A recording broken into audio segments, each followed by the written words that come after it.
একটি যুগান্তকারী পদক্ষেপ। এই ধারণা কিংবা এই আইনি প্রক্রিয়া বা ন্যায় বিচার প্রতিষ্ঠা করা প্রয়োজন, সেটি যতই সময় লাগুক।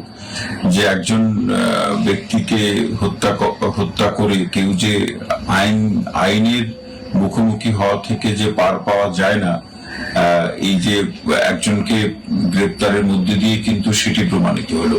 ৪৫ বছর পর শহীদ রাষ্ট্রপতি জিয়াউর রহমান হত্যার মূল ঘাতক পলাতক মেজর মোজাফফর হোসেনকে গ্রেপ্তার করেছে পুলিশ।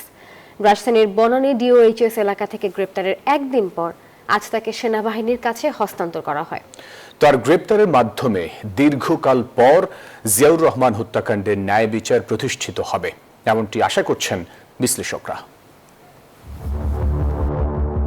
১৯৮১ সালের ২৯ মে চট্টগ্রামের সার্কিট হাউসে অবস্থান করছিলেন তৎকালীন রাষ্ট্রপতি জিয়াউর রহমান। পরদিন ভোররাতে বিপথগামী একদল সেনা কর্মকর্তা হামলা চালিয়ে তাকে হত্যা করে। এই হত্যাযজ্ঞে সরাসরি অংশ নেয়া সেনা কর্মকর্তাদের মধ্যে মেজর মোজাফফর হোসেন ও ক্যাপ্টেন মোসলেহ উদ্দিন ছিলেন অন্যতম।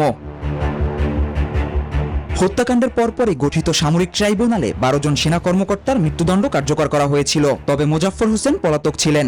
অবশেষে ৪৫ বছর পর তাকে বুধবার মধ্যরাতে রাজধানীর বনানী ডিওএইচএস এলাকা থেকে ঢাকা মহানগর গোয়েন্দা পুলিশ গ্রেপ্তার করে। প্রয়োজনীয় আইনগত প্রক্রিয়া শেষে কোর্ট মার্শাল সম্পন্ন করার জন্য তাকে সেনাবাহিনীর কাছে হস্তান্তর করা হয়। এই গ্রেপ্তারের মধ্য দিয়ে জিয়াউর রহমানের হত্যার বিচার প্রক্রিয়া সম্পন্ন হবার ক্ষেত্রে গুরুত্বপূর্ণ অগ্রগতি হিসেবে দেখছেন বিশ্লেষকরা। এটি জিয়াউর রহমানের হত্যার বিচারের ক্ষেত্রে অন্যতম একটি যুগান্তকারী পদক্ষেপ। এই ধারণা কিংবা এই আইনি প্রক্রিয়া বা ন্যায় বিচার প্রতিষ্ঠা করা প্রয়োজন, সেটি যতই সময় লাগুক।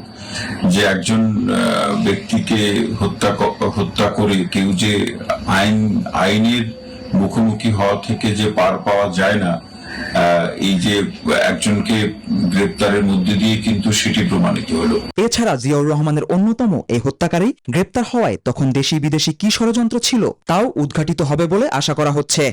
যারা ধরা পড়বে তাদের বিচার হওয়া উচিত। শুধু তাই নয়, প্রয়োজনে একটু তদন্ত করা দরকার। যারা সেদিন সার্কিট হাউসে গিয়েছিলেন তাদেরকে জিজ্ঞাসাবাদ করে ঘটনা কি হয়েছিল জাতির উদ্দেশ্যে জানার প্রয়োজন আছে বলে আমি মনে করি। জিয়াউর রহমানকে হত্যার পেছনের যে রহস্য কিংবা ষড়যন্ত্র, দেশি বিদেশি ষড়যন্ত্র, সেটি উদ্ঘাটন করা কিংবা এই হত্যার সাথে আরো যারা ছিল তাদেরকে আইনের আওতায় নিয়ে আসা এবং যে কাজের সাথে বা পেশার সাথে সম্পৃক্ত ছিল সেই পেশা কিংবা দেশের প্রচলিত আইন অনুযায়ী বিচার সম্পন্ন করাটা খুব গুরুত্বপূর্ণ।